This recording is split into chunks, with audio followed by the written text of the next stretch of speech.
Students, तो चलिए आज हम लोग शुरू करते हैं क्लास 10 का एक एकदम नया चैप्टर जो कि है चैप्टर नंबर 2 और इसका नाम हमारा क्या है तो पॉलिनोमियल्स। तो पॉलिनोमियल्स होता क्या है, तो हम क्लास 9 में भी हम लोग पढ़े थे ना कि पॉलिनोमियल्स क्या होता है। तो पॉलिनोमियल्स ऐसा एल्जेब्रिक एक्सप्रेशंस होता है जिसमें नंबर्स भी होते हैं, वेरिएबल्स भी होते हैं। तो इसमें पॉलिनोमियल्स में हम लोग क्या लिख सकते हैं कि पॉलिनोमियल्स आर एल्जेब्रिक एक्सप्रेशंस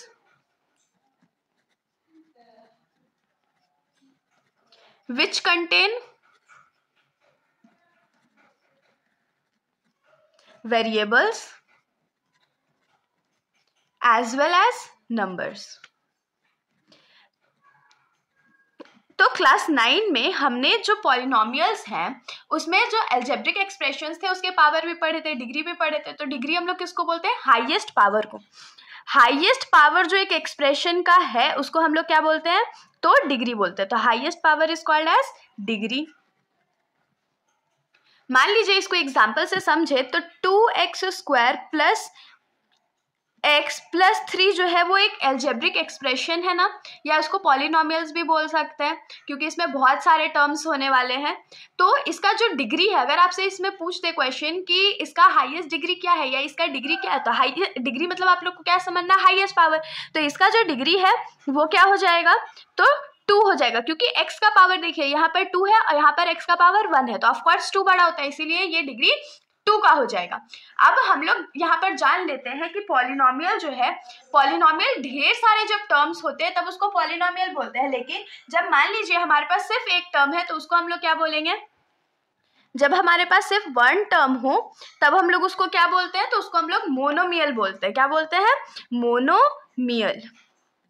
जब 2 टर्म्स हो तब हम लोग उसको क्या बोलते हैं तो बाइनोमियल बोलते हैं।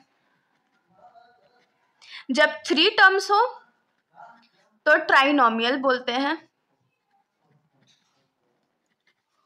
और जब 3 से ज्यादा टर्म्स हो तो उसको हम लोग क्या बोलेंगे, पॉलिनोमियल बोलेंगे। ये तो हो गया कि नंबर ऑफ टर्म्स पे जो इक्वेशंस है या जो एक्सप्रेशंस है वो कितने टाइप के होते हैं, इतने टाइप के होते हैं। अब मान लीजिए अगर पावर के बेसिस पे हम लोग डिवाइड करें तो हमारा जो पॉलिनोमियल है वो बेसिकली 3 टाइप्स का होता है। हम लोग को 3 टाइप्स ही पढ़ना है। तो जब हमारा पावर या डिग्री जो है वो 1 होता है, हाईएस्ट पावर कितना होगा 1 होगा, तो उस एक्सप्रेशन को या उस पॉलिनोमियल को हम लोग लीनियर पॉलिनोमियल बोलेंगे। क्या बोलेंगे तो लीनियर पॉलिनोमियल। जब पावर 2 होगा, हाईएस्ट डिग्री जो है वो 2 होगा, तब हम लोग उसको क्वाड्रेटिक पॉलिनोमियल बोलेंगे।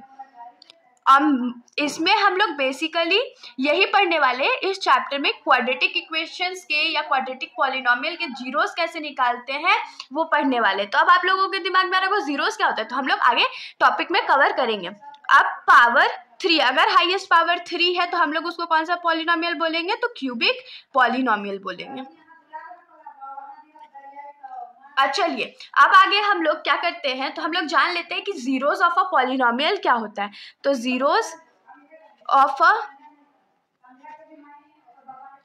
पॉलिनोमियल, तो जीरोस ऑफ अ पॉलिनोमियल क्या होता है, तो जब कोई एक हम लोग को इक्वेशन दिया हुआ है या हमारे पास एक पॉलिनोमियल है, जैसे कि मान लीजिए 2x² प्लस x प्लस 3, मान लीजिए ये हमारा पॉलिनोमियल है। जब हम लोग x का कोई ऐसा वैल्यू पुट कर देंगे ना कि ये पॉलिनोमियल 0 के बराबर हो जाए, तो हमारा ये जो वैल्यू होगा x का वो क्या हो जाएगा तो 0 ऑफ द पॉलिनोमियल हो जाएगा।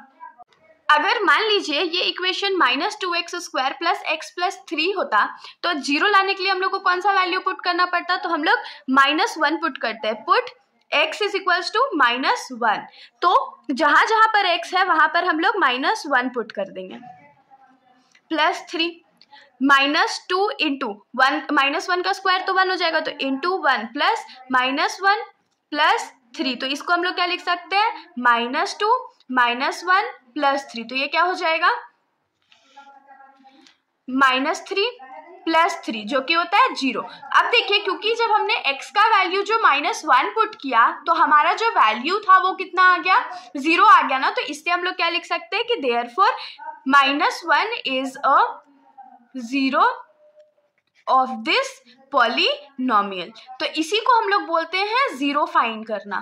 तो अगर मान लीजिए हमसे कहीं पर क्वेश्चन में पूछेगा ग्राफ दे करके कि आप इस ग्राफ को देखिए और बताइए कि इसके जीरोस क्या क्या होंगे भी कि नहीं होंगे, तो उसमें आप लोगों को क्या बताना है कि अगर ग्राफ में जो लाइन जो ड्रॉ हो रही है वो अगर एक्स एक्सिस पे कट करेगी तब उसका वो जीरो एग्जिस्ट करेगा। अगर वो लाइन एक्स एक्सिस पे कट ही नहीं करेगी तो जीरो एग्जिस्ट नहीं करेगा, क्योंकि हम लोग को तो एक्स का वैल्यू पुट करना होता है। तो यही बेसिक नॉलेज था जो कि हम लोग को इस चैप्टर को आगे पढ़ने के लिए बहुत ज़रूरी काम आने वाली है। होप सो आप लोगों को समझ में आया होगा। अगर आप लोगों को ये वीडियो अच्छी लगी तो वीडियो को लाइक कर दीजिएगा और मेरे चैनल को बिना सब्सक्राइब किए कहीं मत जाइएगा। Thank you.